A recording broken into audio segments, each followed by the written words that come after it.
Financial year 2024 आणि 25 साठी आज भारताचे अर्थमंत्री निर्मला सीतारामन यांनी 7व्यांदा बजेट संसदेमध्ये सादर केले.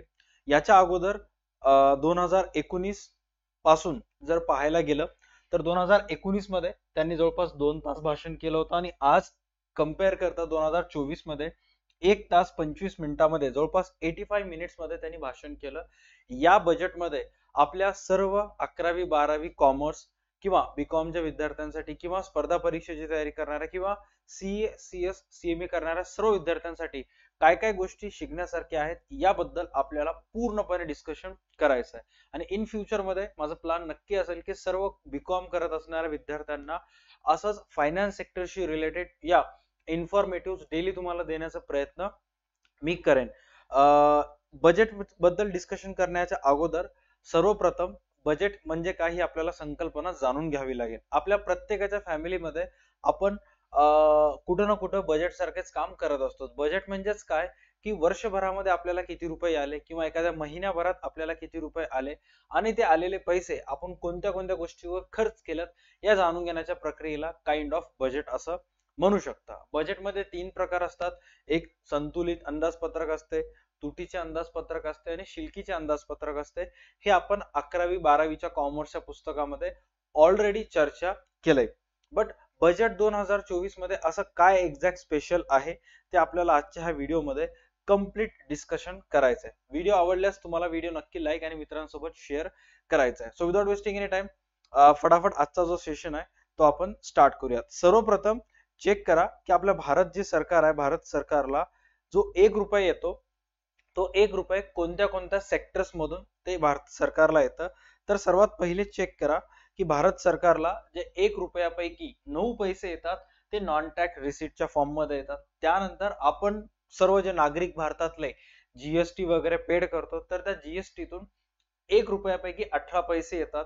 युनियन एक्साइज ड्युटीज मधून 5 पैसे, कस्टम्स मधून 4, इन्कम टॅक्सच्या स्वरूपात 19 पैसे येतात. त्यानंतर कॉर्पोरेट टॅक्स म्हणजे जे भारतामध्ये मोठे मोठे कंपनीज वगैरे आहेत त्या कंपनीजला त्यांच्या उत्पन्नावर जो कर लागतो त्याला कॉर्पोरेट टॅक्स म्हणतात. त्या स्वरूपात 17 पैसे आणि जे 27 पैसे आहेत ते भारत सरकार जे आहे ते लोनच्या स्वरूपात बॉरोइंगच्या स्वरूपात घेत असतं. म्हणजे एकूण 1 रुपयातून 1 रुपये जेव्हा भारत सरकारला प्राप्त असतो त्या एवढ्या सेक्टर्स मधून या सोर्सेस थ्रू पैसे प्राप्त होत असतात. आता हे प्राप्त झालेले पैसे भारत सरकार जे आहे ते कोणत्या कोणत्या गोष्टीवर भारत सरकार खर्च करत असते. त्याच्यामध्ये सर्वात पहिले चेक करा की 21% जे आहे state tax share taxes and duty. म्हणजे तुमच्यापैकी मॅक्सिमम जणांना माहित असेल की जीएसटी मध्ये जेव्हा सरकारला पैसे येतात, सपोज आता जीएसटीचे जे स्लॅब्स आहेत 0, 5, 12, 18, 28 आहेत. जर तुम्ही एखाद्या वस्तूवर 28% जीएसटी पेड केला तर 28 पैकी 14% जे आहे ते सीजीएसटी मध्ये जाते, 18% राहिलेल्या 14% एसजीएसटी मध्ये येते. Right, states goods and service tax. तर त्या स्वरूपात 21% सरकारला आलेले पैसे हे सर्व राज्यांना देण्यामध्ये जातात. त्यानंतर फायनान्स असेल, कमिशन असेल, सबसिडीज अँड अदर ट्रान्सफर असेल त्याला 9%, नॉर्मल सबसिडीजवर 6%. डिफेन्स म्हणजेच काय की सरकारकडे जेवढा असलेला पैसा आहे त्या एकूण असलेल्या पैशापैकी 8% पैसा हा देशाच्या संरक्षणासाठी जात असतो. ऑलराईट, म्हणजे 1 रुपया आलं तर 1 रुपयापासून 8 पैसे जे आहेत ते संरक्षणासाठी जातात. सरकार जर तुम्ही इथं बघत असाल तर सरकारला जे 27% सरकारनं बॉरोविंग्स आणि अदर लायबिलिटीज घेतलेल्या आहेत याच्यावर सरकारला 19 पैसे हे 1 रुपयातून 19 पैसे त्या घेतलेल्या लोनवर कर्जावर इंटरेस्ट आणि पेमेंटसाठी द्यावा लागतो. त्यानंतर सेंट्रल सेक्टर स्कीम जे केंद्र शासनाकडून जे योजना राबविल्या जातात त्याच्यात 16 पैसे जात असतात. आणि त्यानंतर सेंट्रल स्पॉन्सर्ड स्कीम असतील किंवा अदर एक्सपेंडिचर छोटे मोठे आणि पेन्शनशी रिलेटेड असतील या अशा सोर्सेसवर सरकार खर्च करत असते. आता या वर्षीचा जो बजेट सादर करण्यात आलेला आहे त्यामध्ये निर्मला सीतारामन यांनी सांगितलेले आहेत की कोणत्या कोणत्या क्षेत्रावर किती किती रुपये खर्च करणार आहेत काय नाही त्या संबंधी आपण काही बेसिक गोष्टी जाणू. यामध्ये तुम्ही चेक करू शकता की न्यू इन्कम टॅक्सचे जे रेट्स आहेत ते तुम्ही चेक करा. याच्यामध्ये न्यू टॅक्स रेट आहेत ते तर आपण जाणूनच घेणार आहोत, बट त्या अगोदर ओल्ड टॅक्सचे जे स्लॅब्स आहेत ते जाणून घेऊयात. या अगोदर असं होतं की जर तुम्ही 2.5 लाखापर्यंत जर पैसे कमवलात तर तुम्हाला त्याच्यावर एकही रुपये कर द्यावा लागत नव्हता, 0 होता. बट 2.5 ते 5 लाख पर्यंत गेला तर 5%, 5 ते 10 लाखाला 20 आणि 10 लाखापेक्षा जास्त जर तुमचं कमाई असेल तर तुम्हाला 30% त्यावर टॅक्स द्यावा लागत होता. बट लेटेस्ट 2025, 24 आणि 25 या आर्थिक वर्षासाठी तुम्हाला 0 ते 3 लाखापर्यंत तुम्हाला एकही रुपये टॅक्स द्यायची गरज नाहीये. 3 लाख ते 7 लाखापर्यंत तुम्हाला 5% द्यावं लागेल. 7 लाख ते 10 लाखापर्यंत 10%, 10 ते 12 पर्यंत 15, 12 ते 15 पर्यंत 20 आणि 15 लाखापेक्षा जास्त जर तुमचं उत्पन्न असेल तर तुम्हाला 30% टॅक्स शासनाला द्यावं लागेल. All right. त्याच्यानंतर सर्वात महत्वाची बाब आहे ते म्हणजे स्टँडर्ड डिडक्शन. हा अतिशय एक महत्वाचा पार्ट आहे. स्टँडर्ड डिडक्शन म्हणजेच काय, सर्वसामान्य जो नागरिक असतो, ज्याला टॅक्स पेयर असतो, त्याला त्याच्या पगारीमधून अगोदर 50,000 रुपये जे आहेत ते नॉर्मली टॅक्स मधून वगळण्यात होते, टॅक्स फ्री करण्यात येत होते. त्याच्यावर कोणत्याही प्रकारचा टॅक्स लावण्यात येत नव्हता. Standard deduction as per income tax act section 60 मध्ये याची माहिती तुम्हाला देण्यात आलेली आहे, सेक्शन 16 मध्ये. राईट. सेक्शन 80C मध्ये एक्झम्प्ट फ्रॉम टॅक्स हे तुम्हाला देण्यात आलेलं आहे. बट सेक्शन 16 मध्ये स्टँडर्ड डिडक्शनची माहिती देण्यात आलेली आहे. आता 2018 मध्ये 40,000 रुपये स्टँडर्ड डिडक्शन मधून मायनस करण्यात येत होते. 2019 मध्ये त्याचा दर 50,000 करण्यात आला होता. त्यानंतर आज 2024 मध्ये 75,000 रुपये जे आहेत ते फ्री फ्रॉम सॅलरी, तुमचं एकूण उत्पन्नातून 75,000 रुपये तुमच्या एकूण सॅलरी मधून 75,000 रुपयाचे टॅक्स फ्री करण्यात आले. त्याच्यानंतर रिमेनिंग जे अमाऊंट असेल ते टॅक्सच्या स्लॅब्स मध्ये नुसार त्याच्यावर कर आकारण्यात येईल. राईट. डन. त्याच्यानंतर नेक्स्ट चेक करा, शॉर्ट टर्म कॅपिटल गेन हा अतिशय महत्वाचा आहे. जर तुम्ही एखादे घर खरेदी करून विकत असाल, डन, त्याच्यानंतर शेअर्स विकत असाल, खरेदी केलेले शेअर्स विकत असाल आणि ते जर शेअर्स एका वर्षाच्या आतच विकत असाल तर तुम्हाला short term capital gain paid करावा लागेल, जो की होता अगोदर 15%, जो की आता वाढून किती टक्के झालेला आहे, 20% झालेला आहे. सपोज तुम्ही एखादे शेअर मार्केटमध्ये शेअर खरेदी केला होता 3 लाखाचे आणि एका वर्षाच्या आतच त्या शेअरची किंमत दुप्पट झाली आणि त्या शेअरची प्राइस झाली 6 लाख रुपये आणि तुम्ही ते शेअर्स एका वर्षाच्या आतच विकले तर 3 लाख रुपये हा शॉर्ट टर्म कॅपिटल गेन असेल. एका वर्षाच्या आतच तुम्हाला मिळालेला प्रॉफिट असेल कारण ते शेअर एका वर्षाच्या आत विकलात. मग त्यावर तुम्हाला 20% शॉर्ट टर्म कॅपिटल गेन द्यावं लागेल. सपोज तुम्ही 2024 आर्थिक वर्ष 2024च्या सुरुवातीला एखादी एक जागा घेतलेली असेल, एखादा एक प्लॉट घेतला असेल 15 लाखाला 20 लाखाला आणि आर्थिक वर्षाच्या शेवटपर्यंत अचानकपणे तुम्ही जर ते विकायला काढलात, कारण प्लॉट अनेक व्यक्ती खरेदी विक्री करत असतात. राईट. आणि ते खरेदी विक्री करत असताना समजा 15 लाखाचा प्लॉट तुम्ही 25 लाखाला जर तुमचं जात असेल तर तुम्हाला शॉर्ट टर्म कॅपिटल गेन अगोदर 15% होता, आता तो वाढून किती टक्के झालेला आहे, 20% झालेला आहे. त्याच्यानंतर शॉर्ट टर्म कॅपिटल गेन नंतर आपण डिस्कस करणार आहोत लॉंग टर्म कॅपिटल गेन. हा अतिशय महत्वाचा आहे. मोदी सरकार किंवा बीजेपीची जी सध्या सरकार आहे ती सरकारचं पुढचं बजेट बघा तुम्ही. सध्या सिच्युएशन मध्ये आपण 24 आणि 25 चं बजेट डिस्कस करत आहोत. बट जेव्हा तुम्ही 25 आणि 26 किंवा 26 आणि 27 चं बजेट डिस्कस कराल, नक्कीच त्याच्यामध्ये हा जो लॉंग टर्म कॅपिटल गेन आहे हा 12.5 वरून तुम्हाला 15 झालेला दिसेल और 20 पर्यंत जाताना दिसेल तुम्हाला. आता हे लॉंग टर्म कॅपिटल गेन म्हणजेच काय, अनेक वेळा 10 वर्षाखाली घेतलेले जे फ्लॅट्स असतात, 10 वर्षाखाली घेतलेली जी जमीन असते, आपण ते आज विकायला काढत असतो. राईट. सपोज साधं सिंपल लॉजिक आहे की तुम्ही 10 वर्षाखाली म्हणजेच 2014 मध्ये एक फ्लॅट घेतला होता ज्याची किंमत 50 लाख रुपये होती. राईट. आणि आज 2024 मध्ये तुम्ही जर ते फ्लॅट विकायला काढला तर त्याची प्राइस जाईल 1.20 CR, 1.20 करोडला 3 BHK ची एक सर्वसाधारणपणे प्राइस जाईल.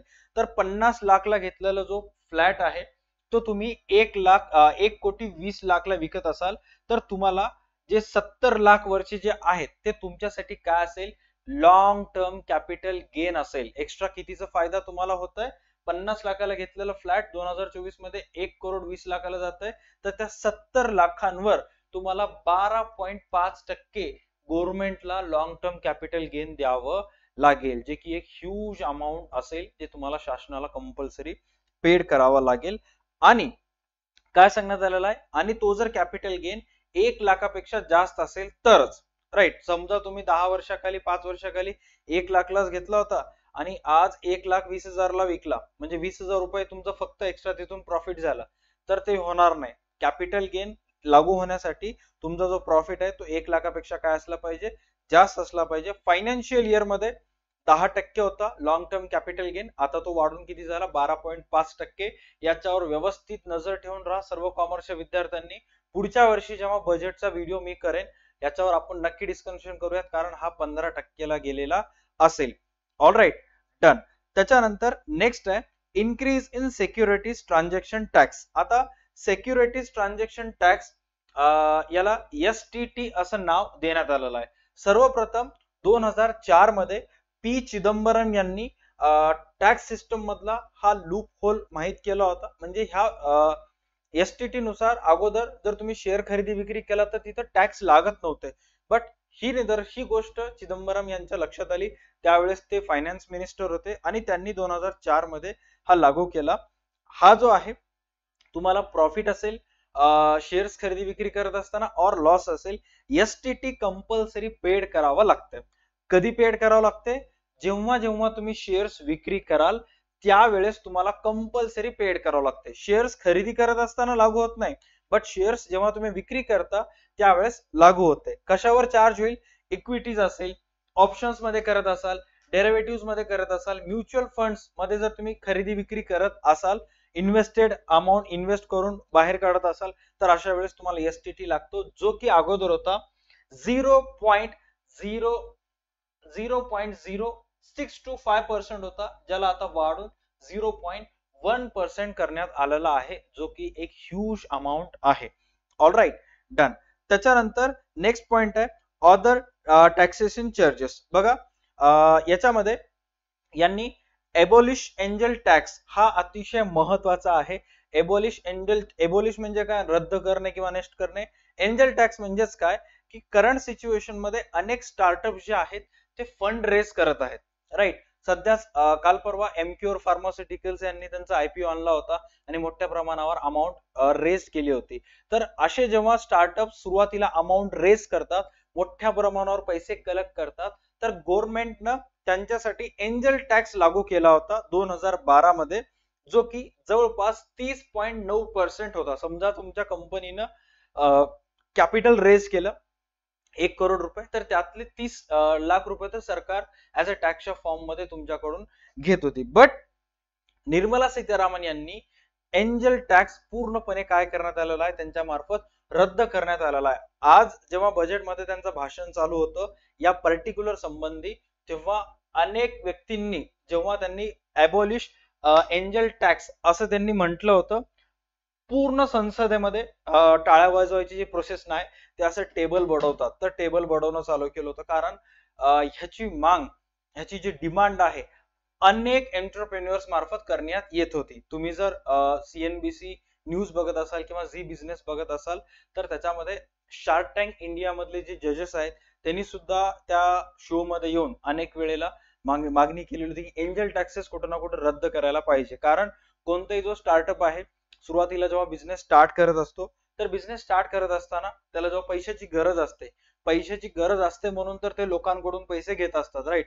आणि त्या पैशांवर पण सरकार जर डोळा मारत असेल किंवा त्यांचं सरकारचा जर डोळा असेल, तर मग कुठं ना कुठं त्या सर्व एंटरप्रेन्युअरसाठी कुठं ना कुठं ते कामाचं ठरणार नाही. त्याच्यानंतर सर्वात जास्त इम्पॉर्टंट आहे ते म्हणजे कॉर्पोरेट टॅक्स. आता कॉर्पोरेट टॅक्स जे आहे ते कोणाला भरावं लागते, तुमच्या आमच्यासारखे जे सर्वसामान्य व्यक्ती आहेत ते सर्व GST वगैरे पेड करतात, इन्कम टॅक्स वगैरे पेड करतात. बट भारतामध्ये 2 प्रकारचे कंपनी असतात, एक इंडियन ओरिजिन कंपनी असते आणि एक फॉरेन कंपनीज असते, राईट. काही फॉरेन कंपनीज बाहेरचे असतात, पण त्यांचं हेड ऑफिस जे आहे किंवा इथंच प्रोडक्शन इथंच सेल वगैरे होतात, त्याच्यामध्ये पण अनेक टाइप्स असतात. बट जे कंपनी ज्यांचं हेड ऑफिस भारतामध्ये आहे, ज्यांचं मुख्य कार्यालय भारतामध्ये आहे, त्याला आपण इंडियन ओरिजिनची कंपनी असं म्हणतो. तर जे भारतीय कंपनी आहेत त्यांच्यासाठी अगोदरपासूनच टॅक्सचा जो कॉर्पोरेट टॅक्स आहे त्यांच्या प्रॉफिटवर 30% आहे. बट जे फॉरेन कंपनीज आहेत त्यांचं जो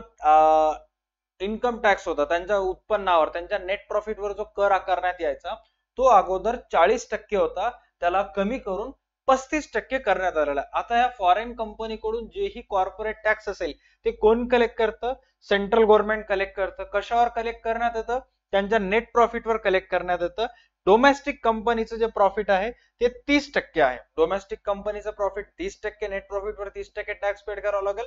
आणि फॉरेन कंपनीला अगोदर 40% पेड करावं लागत होतं, आता 35% पेड करावं लागेल. आणि याच्याबद्दल माहिती income tax act 1961 section 115 BA, section 115 BAA आणि सेक्शन 115 BAB यामध्ये पूर्ण माहिती दिलेली आहे. आणि तिथली जर माहिती जर शॉर्ट मध्ये सांगायचं गेलं तर जे डोमेस्टिक कंपनी आहे त्यांचं जर उत्पन्न 1 करोड ते 10 करोड पण असेल तर 60% द्यावं लागेल. 10 करोड पेक्षा जास्त असेल तर 12% द्यावं लागेल. आणि त्याच्यामध्ये काही प्रोव्हिजन्स आहेत, त्या प्रोव्हिजन्स नुसार 30% तुम्हाला गव्हर्नमेंटला as a corporate tax domestic कंपनीला द्यावं लागेल. आता त्याच्यानंतर चेक करा की बजेट अलोकेशन्स. बजेट अलोकेशन्स म्हणजेच काय की सरकारनं जे पैसे आहेत ते कोणत्या कोणत्या क्षेत्रावर किती किती रुपये सरकार पैसे खर्च करणार आहे. आता इथे जे तुम्हाला आकडे दिसत आहेत 4.54 डिफेन्स, तर याचा अर्थ आहे 4,54,000 करोड. 4,54,000 करोड डिफेन्स संरक्षणावर खर्च करण्यात येणार आहे. देशाच्या सुरक्षेसाठी खर्च करण्यात येणार आहेत. ग्रामीण विकासासाठी 2,65,000 करोड रुपये खर्च करण्यात येणार आहेत. ऍग्रिकल्चरल कृषी किंवा शेतीशी रिलेटेड क्षेत्रासाठी 1,51,000 कोटी आहेत. होम अफेअर्स आणि एज्युकेशन साठी तुम्ही इथं बघू शकता. आता भारताचा जर विकास करायचा असेल तर हे एवढे 5 क्षेत्र आहे का? नाही. याच्या व्यतिरिक्त सुद्धा आणखी 3 महत्वाचे क्षेत्र आहेत. ते म्हणजेच काय? IT, information technology and telecom sector, सर्वात महत्वाचा हेल्थ केअर सेक्टर अँड त्याच्यानंतर एनर्जी सेक्टर. तर त्याच्यासाठी आयटी आणि टेलिकॉम सेक्टरसाठी शासनानं 1,16,342 करोड रुपये त्याच्यावर खर्च करण्यात येणार आहेत. हेल्थ केअर साठी 89,287 अँड एनर्जी सेक्टरसाठी 68,769 करोड रुपये खर्च करण्यात येणार आहेत. जसे की इथं तुम्ही चेक करू शकता एक्सपेंडिचर ऑन की सेक्टर, सरकार कोणत्या कोणत्या गोष्टीवर किती किती रुपये खर्च करेल. त्याच्यानंतर कॉमर्स अँड इंडस्ट्रीसाठी, व्यापार व वाणिज्य क्षेत्रासाठी 47,000 करोड रुपये खर्च करण्यात येणार आहेत. समाजसेवेसाठी, सोशल वेलफेअर, सामाजिक कल्याणासाठी 56,000 करोड रुपये आणि बाकी गोष्टी इथे तुम्ही इथे दिलेल्या आहेत, व्यवस्थित पाहून घेऊ शकता. ऑलराईट. त्याच्यानंतर सर्वात इम्पॉर्टंट आहे ते म्हणजे करंट सिच्युएशन मध्ये जे मोदीचं जी सत्ता, बीजेपीची सत्ता आहे, याच्या अगोदर जर 2019 इलेक्शनची होतं, 19ला जो इलेक्शन झाला होता त्याच्यामध्ये नरेंद्र मोदी यांना बहुमत मिळालं होतं. वन साइड बीजेपीची सत्ता होती. बट करंट सिच्युएशन मध्ये बीजेपीनं गठबंधन केलेलं आहे नितीश कुमार आणि चंद्रबाबू नायडू सोबत. त्यामुळं कुठं ना कुठं तुम्ही न्यूज मध्ये बघत असाल की देशामध्ये फक्त 2च राज्य आहेत, एक बिहार आणि हैदराबाद, बाकी सर्वसामान्य नागरिक आहे असं म्हणत आहेत. कारण या बजेटमध्ये बिहारला प्लस हैदराबादला आंध्र प्रदेशला मोठ्या प्रमाणात कुठं ना कुठं सर्व राज्यांच्या तुलनेत कुठं ना कुठं त्यांना एक्स्ट्रा अमाऊंट ऑफ मनी देण्यात आलेला आहे. ज्याच्यामध्ये बिहारमध्ये जी नालंदा युनिव्हर्सिटी आहे, नालंदा विद्यापीठ, पुरातन भारताचा जर इतिहास बघायला गेलात तर जगातील सर्वात पहिले विश्वविद्यालय नालंदा इथे होते, जिथं अनेक देशातून विद्यार्थी शिकण्यासाठी येत होते. याचा इतिहास दुसरं कधी तर एक वेळेस पाहूयात. बट या नालंदा जे गाव आहे बिहार मधील, तर तिथं पर्यटन स्थळ म्हणून घोषित करण्यात येणार आहे. ज्या क्षेत्राला किंवा ज्या गावाला पर्यटन स्थळ म्हणून घोषित करण्यात येते तर तिथं बसेसची सुविधा असेल, रेल्वेची सुविधा असेल, विमानतळ असेल, रस्ते असतील, राहण्या खाण्याची सुविधा असेल, पाण्याची सुविधा असेल, विद्युत पुरवठा असेल, तर कुठं ना कुठं शासन जे आहे लवकरात लवकर कव्हर करतं इतर राज्यांच्या तुलनेत, इतर ठिकाणांच्या तुलनेत. तर नालंदाला टुरिझम देण्याचं म्हणजे घोषित केलेला आहे. ऑलराईट. त्याच्यानंतर आणखी एक पॉइंट इथं ऍड करायचा राहिलेला आहे की जे मोदीचे जे करंट सिच्युएशन मध्ये बीजेपीची जी सत्ता आहे त्याच्यामध्ये नितीश कुमार तर आहेतच आहेत, बट आंध्र प्रदेश मधील चंद्रबाबू नायडू चे सुद्धा काही खासदार ह्याच्यासोबत आहेत, त्या मोदी सोबत आहेत. त्यामुळं आंध्र प्रदेशची जी राजधानी म्हणून घोषित झाली होती ऑलरेडी अमरावती महाराष्ट्रामध्ये सुद्धा आहे, बट ऍक्च्युअल मध्ये आंध्र प्रदेश ची जी राजधानी आहे ते सुद्धा अमरावती होणार आहे. त्या आंध्र प्रदेश मधील एक अमरावती, आणि त्या अमरावतीच्या विकासासाठी त्यांनी जवळपास 15,000 करोड रुपये शासनानं, केंद्र सरकारनं आंध्र प्रदेशला देण्यात आलेला आहे. ऑलराईट, त्याच्यानंतर सर्वात इम्पॉर्टंट आहे mobile phones to get cheaper. बघा आता मोबाईल फोन्स जे असतात त्यांच्यावर बेसिक एक चार्जेस टॅक्सेस लागतं, त्याला म्हणतात बेसिक कस्टम ड्युटी. आणि ते बेसिक कस्टम ड्युटी जे मोबाईलच्या चार्जेसवर होती ती अगोदर 20% होती, त्याला आता कमी करून किती टक्के करण्यात आलेलं आहे? 15% करण्यात आलेला आहे. आता हे जे बेसिक कस्टम ड्युटी आहे ही अनेक वस्तूंवर असते, राईट, बेसिक कस्टम ड्युटी. आणि त्यापैकी मोबाईल फोन्स आणि मोबाईल फोन्सशी रिलेटेड जे चार्जर वगैरे असतात त्याच्यावर 15%ची ड्युटी, 20%ची ड्युटी 15% करण्यात आली. त्यानंतर एनर्जी सेक्टर, बघा आता हा अतिशय महत्वाचा पार्ट आहे की भेल अँड एनटीपीसी. आता भारतामधले दोन सर्वात प्रमुख पीएसयू कंपनीज आहेत, गव्हर्नमेंट कंपनीज किंवा पब्लिक सेक्टर युनिट्स तुम्ही त्याला म्हणू शकता. त्याच्यामध्ये सर्वात पहिला येतं भेल, Bharat heavy electricals limited, and NTPC, national thermal power corporation. या दोघांच्याही मदतीनं 80 मेगावॅट कॅपॅसिटीचे थर्मल पॉवर प्लांट उभारण्याचा त्यांचं मानस आहे, राईट. त्याच्यामध्ये अनेक प्रायव्हेट कंपनीज पण आहेत, जसं की रिलायन्स पण थर्मल पॉवर सेक्टर मध्ये काम करते, अदानीचं सुद्धा त्याच्यामध्ये काम आहे. बट गव्हर्नमेंटचं काम सर्वप्रथम या दोघांनाही न देता गव्हर्नमेंटच्या कंपनीजला असेल. आता अंडर टेबल काय होईल ते आपण काही सांगू शकत नाही, बट त्यांनी त्यांच्या बजेटमध्ये ह्या दोन कंपनीजला प्राधान्य दिलेलं आहे. आता त्याच्यानंतर जो एक्सपेन्सिव्ह टेलिकॉम इम्पोर्ट्स, म्हणजे आता बेसिक कस्टम ड्युटी जसं मोबाईल चार्जरची कमी करण्यात आली, तसं जे स्पेसिफाईड टेलिकॉम इक्विपमेंट आहेत, टॉवरशी रिलेटेड, टेलिकॉम वायरिंगशी रिलेटेड जे पण काही इक्विपमेंट असतात जे आपण इम्पोर्ट करतो बाहेर राज्यात, बाहेर देशातून,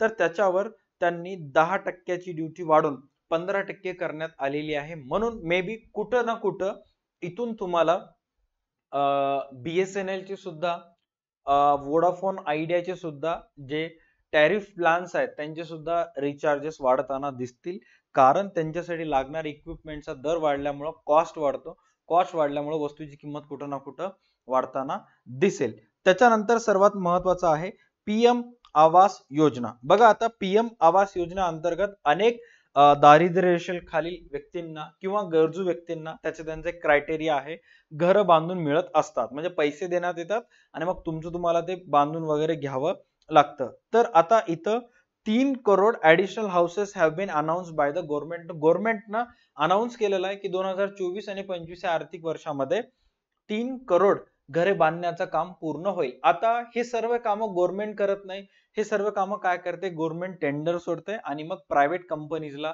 किंवा गव्हर्नमेंटचे सुद्धा काही कंपनीज आहेत त्यांना देऊन टाकते. त्याच्यामध्ये मेजर जो रोल आहे तो तुम्ही बघू शकता, L&T, DF, Macrotech Devs, Godrej Properties, NBCC, IRB Devs, हे असे काही कंपनीज आहेत. हे सर्व गव्हर्नमेंटशी रिलेटेड जे पण PMKVY, प्रधानमंत्री आवास योजनेशी, PMKVY नाही, प्रधानमंत्री आवास योजनेशी रिलेटेड जे पण गोष्टी आहेत ते सर्व हे कंपनीज डिस्कस, म्हणजे इन्फ्रास्ट्रक्चरचं काम गव्हर्नमेंटच्या मार्फत करण्यात येणार आहे, हे सर्व कंपनीज करतात. आता तुमच्यापैकी जर काही व्यक्ती स्टॉक मार्केटमध्ये पैसे गुंतवणारे असतील तर तुम्ही हे सर्व कंपनी स्टॉक मार्केटमध्ये लिस्टेड आहेत, तुम्ही यांचे शेअर्स चेक करू शकता. त्याच्यानंतर आहे NPS, म्हणजेच काय, नॅशनल पेन्शन स्कीम, जे की अगोदर फक्त सरकारी कार्यालयीन कर्मचारी किंवा प्रायव्हेट कर्मचाऱ्यांना होतं, जे की त्यांना दरमहा त्यांच्या पगारीमधून काही ना काही पैसे NPS च्या स्कीम मध्ये टाकावं लागत होतं, नॅशनल पेन्शन स्कीम, आणि ज्याही वेळेस ते रिटायरमेंट होतील त्यावेळेस त्यांना ते पेन्शनचे पैसे मिळत होते. त्याचबरोबर आता NPS वात्सल्य ही योजना सरकारमार्फत राबविण्यात येणार आहे. कोणासाठी? ज्यांचं वय 18 वर्षापेक्षा खालील मुलं आहेत त्यांच्यासाठी. आता त्या 18 वर्षाखालील मुलांचे जे पॅरेंट्स आहेत किंवा गार्डियन्स आहेत, पॅरेंट्स म्हणजे आई वडील, गार्डियन्स म्हणजे सांभाळ करणारे, कॅन कंट्रीब्यूट फॉर मायनर्स. आता इथे काय सांगण्यात आलेलं आहे, these schemes enables parents and guardians to initiate pension planning for their children by making contributions that accumulate until the child 18 years old. जोपर्यंत त्यांचा तो लहान मुलगा 18 वर्षाचा होणार नाही, लहान मुलगा किंवा मुलगी, तोपर्यंत दरमहा काही ना काही त्याच्यामध्ये पेन्शनच्या स्वरूपात पैसे टाकू शकतात आणि 18 वर्षाचं झाल्यानंतर एक certain amount of money government कडून तुम्हाला देण्यात येईल. हे NPS वात्सल्य योजना मार्फत चालू करण्यात येणार आहे. त्याच्यानंतर आहे इकॉनॉमिक हेल्थ. आता साधं सिंपल गोष्ट आहे, फिस्कल डेफिशिएट. फिस्कल डेफिशिएट जे मागच्या वर्षी एस्टिमेटेड अंदाजे 4.9% होतं जीडीपीच्या, right. Aim is reach to deficit below 4.5% in the next year. आता साधं सिंपल लॉजिक आहे, काही बेसिक गोष्टी इथे तुम्हाला क्लिअर करायचे. सर्वात पहिले जीडीपी म्हणजेच काय, वर्षभराच्या कालावधीत भारताच्या सीमेअंतर्गत देशातील सरकार, त्याच्यानंतर देशामध्ये काम करणारे जे सर्व व्यापारी आहेत, व्यक्ती आहेत, या सर्वांनी मिळून एका वर्षाच्या कालावधीत देशाच्या सीमेअंतर्गत ह्या सर्व लोकांनी जेवढेही उत्पन्न कमवलेलं असतं, जेवढंही उत्पादन यांच्या मार्फत करण्यात येतं, त्याच्या बेरजेला जीडीपी म्हणतात, ग्रॉस डोमेस्टिक प्रॉडक्ट असं म्हणतात. All right. आणि या जीडीपीच्या 4.9% म्हणजे 5 रुपये आपलं भारत सरकार जे आहे ते लॉस मध्ये होतं. म्हणजे 100च्या किंवा 1000 जर कमवलं तर 49 रुपये भारत सरकार लॉस मध्ये आहे. तर आता ते 49 रुपयाच्या ऐवजी त्यांना किती करायचे, 45 करायचे फिस्कल डेफिशिट. आता फिस्कल डेफिशिट बद्दल थोडक्यामध्ये माहिती सांगतो की एक्झॅक्ट फिस्कल डेफिशिट कशाला म्हणतात. डेफिशिट समजून घेण्या अगोदर तुमच्यापैकी मॅक्सिमम जणांना सरप्लस माहित असायला पाहिजे. आता सरप्लस म्हणजेच काय, जर भारत सरकारनं 100 रुपये खर्च केले विविध योजनांवर, विविध गोष्टींवर, इन्फ्रास्ट्रक्चरवर, सर्व गोष्टींवर 100 रुपये खर्च केले आणि भारत सरकारला कराच्या स्वरूपात जर समजा 150 रुपये आले, खर्च किती केले 100, प्राप्त किती झाले 150, तर त्या 50 रुपयाला सरप्लस असं म्हणतात. आता इथं आपल्याला काय डिस्कस करायचं, डेफिशिएट. डेफिशिएट म्हणजेच काय की बाबा भारत सरकारनं, नीट लक्ष द्या, भारत सरकारनं 5000 रुपये खर्च केले. भारत सरकारचा सपोज खर्च किती आहे 5000 आणि भारत सरकारला पैसे प्राप्त झाले फक्त आणि फक्त 3000. तर हे जे 2000 रुपये जे नुकसान आहे त्याला डेफिशिएट म्हणतात. आपल्याला काय डिस्कस करायचंय, फिस्कल डेफिशिएट. आता भारत सरकारला जे 3000 रुपये आलेत, या 3000 मधले 2500 रुपये किंवा या 3000 मधले 2000 रुपये भारत सरकारनं टॅक्सच्या स्वरूपात, विविध करांच्या स्वरूपात जमा केलं सर्वसामान्य नागरिकांकडून आणि 1000 रुपये खर्च करण्यासाठी भारत सरकारनं लोन घेतलं होतं जागतिक बँकेकडून. त्या 1000 ला बॉरोविंग्स म्हणतात.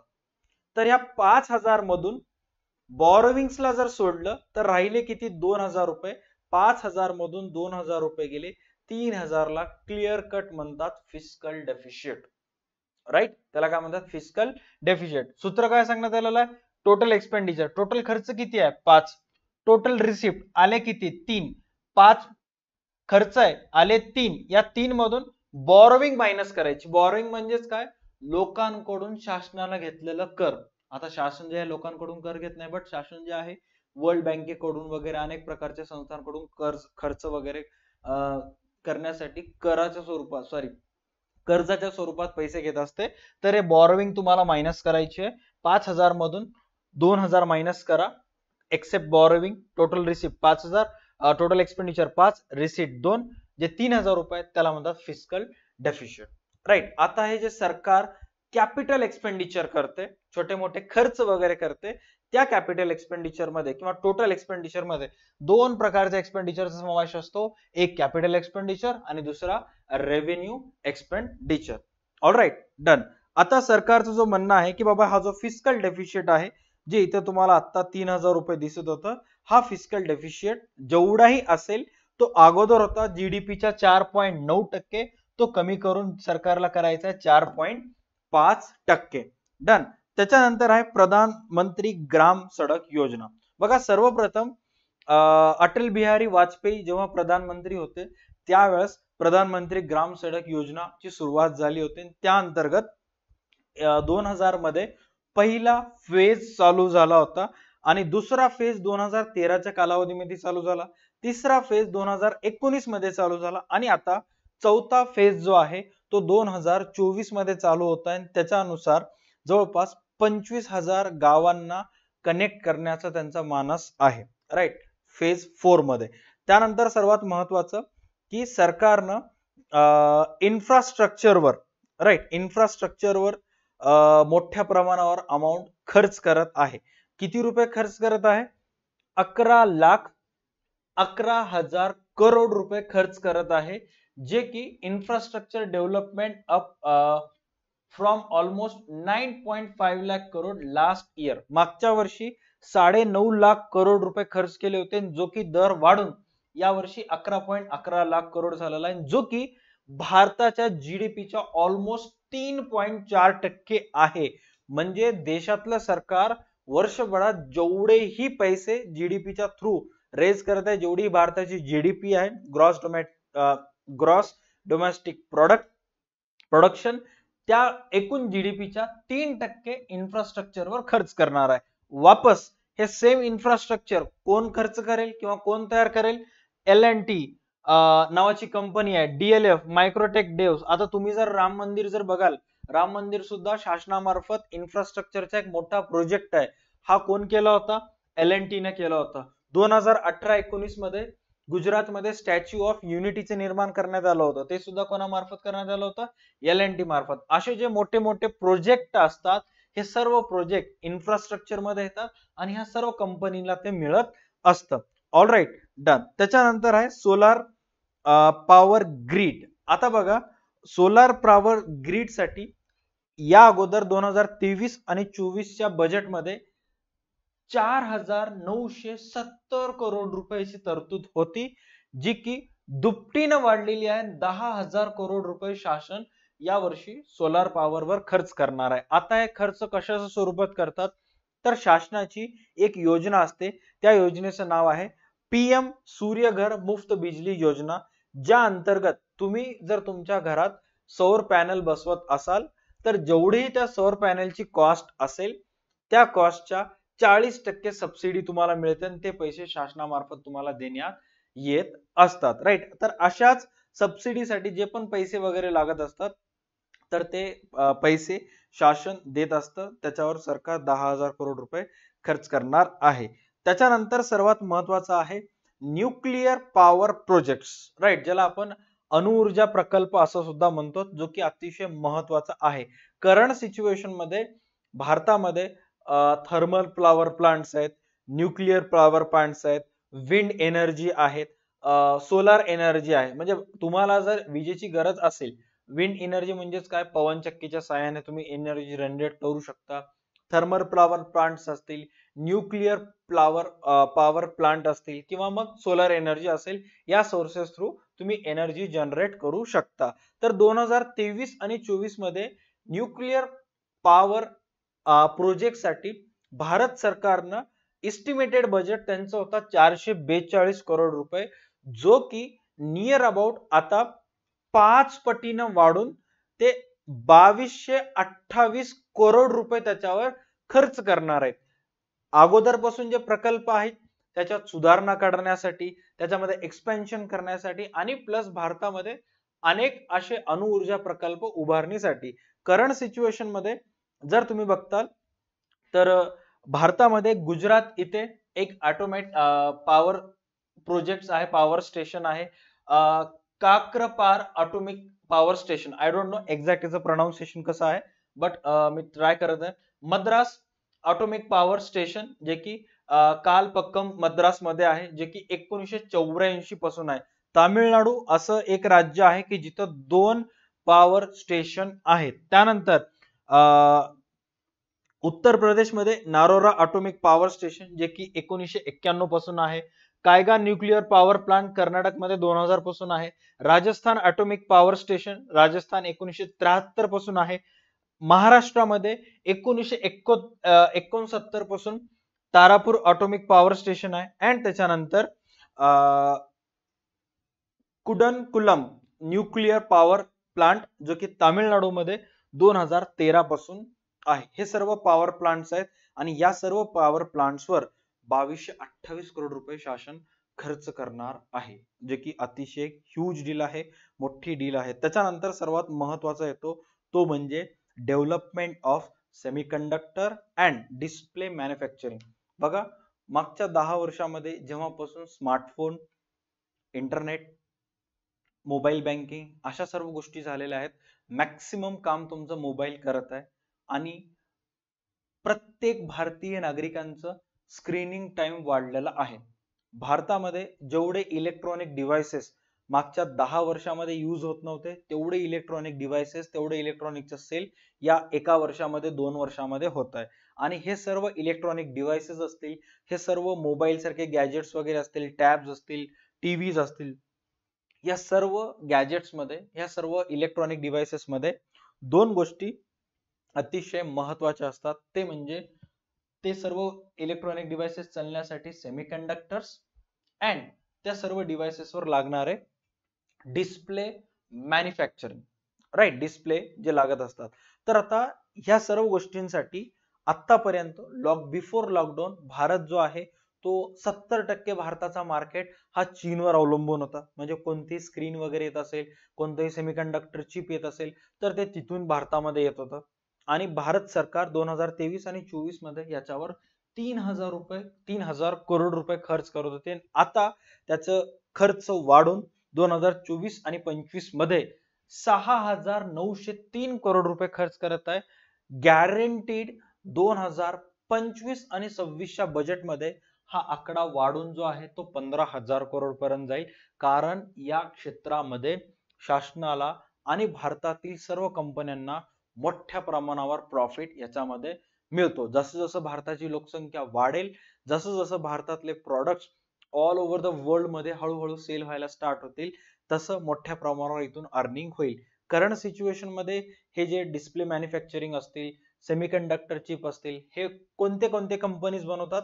मॉसशिप Technology, ASM Technology, NXP, Tata Elxsi, Vedanta, HCL Technology, Applied Materials आणि गव्हर्नमेंटचा एक पीओसी कंपनी आहे बीईएल, भारत इलेक्ट्रॉनिक्स लिमिटेड. हा सुद्धा कंपनीचा शेअर सर्वात मोठा आहे. अनेक म्युच्युअल फंड्स आहेत, त्यांनी ह्या कंपनीमध्ये पैसे इन्व्हेस्ट केलेले आहेत यामध्ये. आणि BHEL, Bharat heavy electricals limited मध्ये. सो हे असे काही कंपनीज आहेत जे यांच्यावर शासनाचं मोठ्या प्रमाणावर अवलंबून असणार आहे. त्याच्यानंतर नेक्स्ट येईल PLI for pharmaceutical industries, right. बघा आता production link incentive. Production link incentive म्हणजे काय? अनेक वेळा जर अशा प्रकारचे काही प्रोडक्ट्स असतात, अशा प्रकारचे काही वस्तू असतात की जे भारतामध्ये मिळत नाहीयेत, मिळत असेल तर गव्हर्नमेंट त्याच्यामध्ये बनवत नाहीये, मग अशा वेळेस ते सर्वसामान्य नागरिकांपर्यंत पोहोचण्यासाठी गव्हर्नमेंट काय करत असते? पीएलआय ही योजना राबवत असते. त्याच्यामध्ये गव्हर्नमेंट त्या वस्तूमध्ये किंमत कमी करत असते. किंमत जर कमी होत नसेल तर त्याच्यावरचे ड्युटीचे चार्जेस आहेत ते कमी करण्याचा प्रयत्न गव्हर्नमेंट करत असते. आणि भारतामध्ये जे कॅन्सर पेशंट्स आहेत त्या कॅन्सर पेशंटसाठी लागणारे जे औषधे असतात ते औषधे बनवणारी ॲस्ट्राझेन्सिया नावाची ॲस्ट्राझेनेका, आय गेस मी करेक्ट प्रोनाउन्सिएशन करत आहे, ॲस्ट्राझेनेका लिमिटेड इंडिया अशी नावाची एक कंपनी आहे. ही कंपनी ब्रिटिश कंपनी आहे, जे ब्रिटिश इंग्लंडमध्ये मॅन्युफॅक्चरिंग झालेली कंपनी आहे. म्हणजे तिथं मॅन्युफॅक्चर वगैरे वस्तू होतात आणि तिथून ते भारतामध्ये येत असतात. तर त्यांच्या गोळ्यांवर जे लागणारी जी ड्युटी आहे ते duty 3 medicines exempting 3 medicines from custom duties. आणि ह्या सर्व गोळ्यांवर जो कस्टम ड्युटी लागत होती ते कस्टम ड्युटी पूर्णपणे काय करण्यात आली? नष्ट करण्यात आली. आणि ॲस्ट्राझेनेका नावाची जी कंपनी आहे त्यांची एक पॅरेंट कंपनी भारतामध्ये आहे, ॲस्ट्राझेनेका लिमिटेड इंडिया अशी नावाने ते स्टॉक मार्केटमध्ये लिस्टेड आहे. आणि ती कंपनी इंग्लंड वरून मेडिसिन इम्पोर्ट करते, कॅन्सर पेशंटसाठी लागणारी जी औषध गोळ्या असतात, आणि ते इम्पोर्ट करत असताना गव्हर्नमेंट त्या कंपनीच्या औषध गोळ्यांवर जवळपास काहीतरी कस्टम ड्युटी लागत होती 4% 5%. तर त्या कस्टम ड्युटीनं गव्हर्नमेंटनं काय केलेलं आहे, रद्द केलेलं आहे. आता ते बेझिझक कितीही औषध गोळ्या मागू शकतात आणि ते भारतामध्ये जे कॅन्सर पेशंट आहेत त्या कॅन्सर पेशंटला त्या औषध गोळ्या मिळतात. त्यामध्ये प्रामुख्यानं या 3 औषधांचा समावेश होतो. आणि जसं ही न्यूज मार्केटमध्ये आली की बाबा ॲस्ट्राझेनेका नावाची जी कंपनी आहे त्या कंपनीच्या 3 मेजर औषध गोळ्या ज्याचं औषध गोळ्यांवर टॅक्स जो आहे तो कमी करण्यात आलेला आहे. मग आता कंपनीचं काय वाढेल, प्रॉफिट वाढेल. आणि जसं हे लोकांना कळालं, एका विदिन अ फ्यू मिनिट्स त्यांच्या स्टॉकची जी किंमत आहे, आज एका दिवसात त्यांचा स्टॉक हा बजेट डेचं डिस्कशन आहे. बजेट डे मध्ये जर बघायला गेलात तर बघा, ॲस्ट्राझेनेका फार्मा इंडिया एका दिवसात त्यांची स्टॉकची प्राइस 820 रुपयानं वाढली, जी की खूप मोठी आहे. म्हणजे 13.13% त्यांच्या स्टॉक मध्ये काय झालं, वाढ झाला. की भारताचं जे स्टॉक मार्केट आहे बजेटवर किती मोठ्या प्रमाणावर अवलंबून आहे हे सुद्धा तुम्ही याच्यामध्ये चेक करू शकता. व्हिडिओच्या सुरुवातीला मी तुम्हाला सांगितलं होतं की निर्मला सीतारामन यांनी 7व्या वेळेस बजेट सादर केलेला आहे. हा फुल टाइम बजेट होता. याच्या अगोदर याच वर्षी 2024 मध्ये फेब्रुवारी महिन्यात त्यांनी इंटेरियन बजेट सादर केला होता, जो की फक्त 3 महिन्यासाठी होता, मार्च एप्रिल मे साठी. राईट. त्याच्यानंतर जून महिन्यामध्ये इलेक्शन झाले आणि मग इलेक्शन्स नंतर जेही सरकार येईल त्यांना बजेट सादर करायचं होतं आणि इलेक्शनचा निकाल तर तुमच्या डोळ्यापुढे आहे. आणि आता मोदी सरकारनं किंवा महाराष्ट्र भारतामध्ये जी सत्ता आहे, मोदीचे जे गठबंधन आहे, त्यांनी हा बजेट सादर केलेला आहे इथून पुढे फायनान्शियल इयर साठी. राईट. त्याचबरोबर आता बघा या बजेटमध्ये काय काय स्वस्त होणार आहे की कॅन्सर मेडिसिन, जसं की मी आत्ताच तुम्हाला सांगितलेलं आहे, कॅन्सर मेडिसिन असतील ते कमी होणार आहेत. त्याचबरोबर मोबाईल फोनचे जे चार्जेस असतील, एक्सरे मशीन्स असतील, लेदरचे रेट्स कमी होतील, सी फूड असेल, त्याबरोबर गोल्ड, सिल्वर आणि प्लॅटिनम. जसं मार्केटमध्ये कळालं, गोल्ड, प्लॅटिनम, सिल्वर चे रेट कमी होणार आहेत, ड्युटी चार्जेस कमी करण्यात आलेले आहेत. तोळ्या मागे 2-2 हजार 3-3 हजार सोनं आज डाऊन आहे. त्याच्यानंतर कोणते कोणते वस्तूचे रेट्स वाढणार आहे, त्यानंतर गार्डन अम्ब्रेला. काही काही वस्तू असतात गार्डन अम्ब्रेला घेणं ना देणं, सगळेजण छोटे मोठे अम्ब्रेला घेऊन पळतात, प्लास्टिकची पिशवी लावून मार्केटमध्ये फिरतात. ओके, त्यामुळे हे महाग झाल्याचं काही घेणं देणं नाहीये. बट अमोनियम नायट्रेट जे की अनेक फर्टिलायझर्स मध्ये उपयोगी पडते, त्याची किमती वाढणार आहे. त्याच्यामुळे कुठं ना कुठं जे खतं वगैरे असतील, रासायनिक औषधे वगैरे असतील, त्याच्या किमती नक्कीच वाढतील. त्यानंतर सुपारी असेल, अक्रोड वगैरे असतील, त्यानंतर फ्लेक्स बॅनर असतील, यांच्या किमती वाढणार आहेत. राईट. हे काय वस्तू आहेत. आय होप हा व्हिडिओ मध्ये सांगितलेल्या सर्व गोष्टी तुम्हाला क्लिअर झाले असतील. अपार्ट फ्रॉम दिस असे अनेक गोष्टी आहेत, पण ते आपल्या कॉमर्सच्या विद्यार्थ्यांसाठी नॉन रिलेटेबल आहेत. आता सर नाही, मला प्रत्येक गोष्ट जाणून घ्यायची आहे, तर अधिक माहितीसाठी तुम्ही गव्हर्नमेंटच्या वेबसाईटवर जाऊन बजेट 2024-25 चा एक ऑथोराइज्ड त्यांच्या वेबसाईटवर पीडीएफ त्यांनी अपलोड केलेला आहे, तो पीडीएफ चेक करू शकता. आणि तो पीडीएफ चेक केल्यानंतर तुम्हाला समजेल की एक्झॅक्ट कोणत्या कोणत्या क्षेत्रामध्ये काय काय झालेलं आहे. राईट.